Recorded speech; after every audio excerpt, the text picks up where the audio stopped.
welcome back, folks. Welcome back to the Booze by Rob production studios here in historic Nashville, Tennessee. I'm glad you're here. So we've still been remodeling. There's still been a ton of work going on, but we decided to take a break from that and have some cocktails. So all the time we've been doing our remodeling, funny thing is people keep sending us ideas for great cocktails. And this one came from amazing friend. Sharon is our family OBGYN, delivered all of the kids. Known her for darn near 30 years. Beyond just being a great doctor, she turned into a great friend. So her and her entire family, great people. But she sent Cindy, our dear production staff, this cocktail that she said, "Can Rob make me this?" How can I say no? So I didn't. But I looked at this drink and I was like, holy smokes, this is the most complex cocktail I've ever made. So buckle up. Here we go. All right.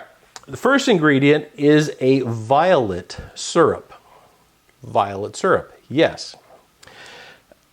This is from a company named Monin. If you've ever had like hazelnut in your coffee from that horrible chain that makes all that coffee, it's probably this brand. Great stuff. The alcohol in this drink, and it's a pretty low alcohol drink, very flavorful, is Empress gin. Empress comes from Canada, and it is gin colored with butterfly pea flowers. Butterfly pea flowers, there we are. It's small batch. Could you make a large batch using butterfly pea flowers? And we're using a new bitter.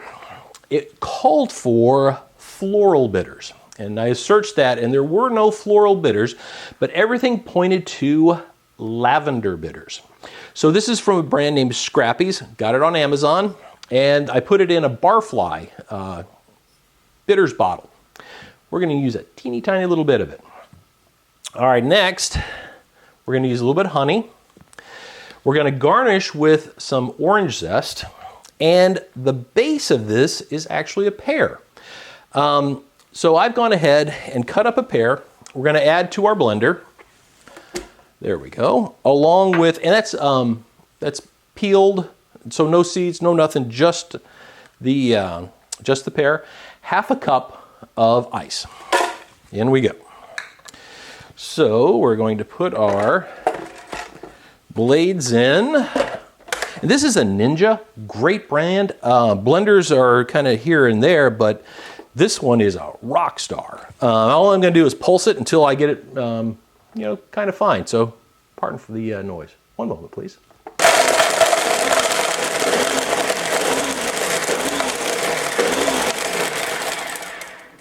That'll do. So now, this is actually gonna get set aside. So I've got my mixing glass right here that I'm gonna pour it all into. All right. So now I'm gonna use the rest of the ingredients. Doggone, I forgot the honey. Second time I've done that. All right, so we're gonna put the blades back in. We're gonna add the honey to the top because you're gonna mix this thing up anyway. We are going to not forget to use 1 teaspoon of honey, or thereabouts. Now this is one where you could use some different sweeteners. Some people are really careful about the sugars they put in their body. And that's a thing. All right, we are going to use 2 ounces of the Empress gin. 2 ounces. So not a lot of alcohol. This also makes more than one cocktail, especially if you're using it in a flute that size.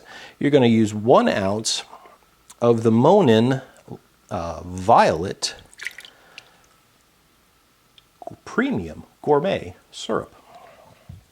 All right, we're going to use our lavender bitters, 1 drop. One moment. There it is, 1 drop. All right, come on, folks. All right, yep, that's it. We're gonna go back, and now we're going to use 1 cup of ice. Back in the Ninja. We're gonna pulse that up.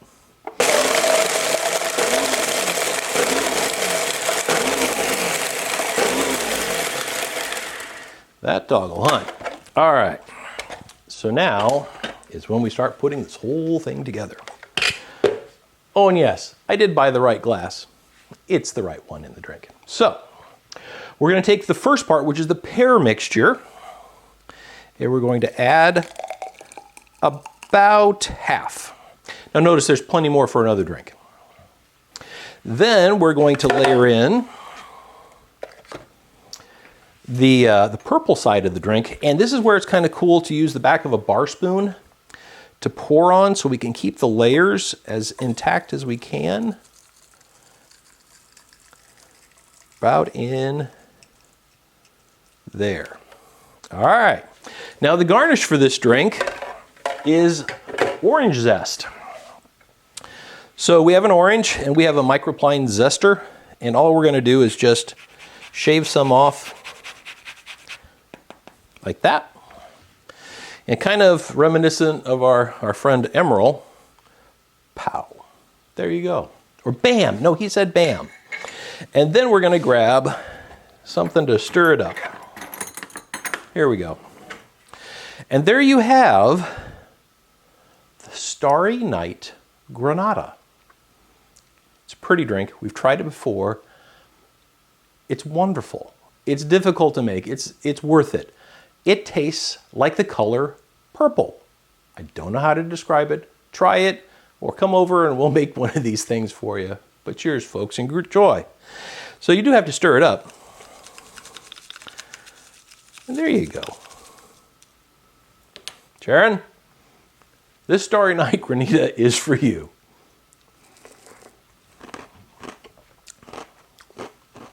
Purple. Tastes purple with a little bit of orange zest. Cheers, folks. Stay safe. Enjoy.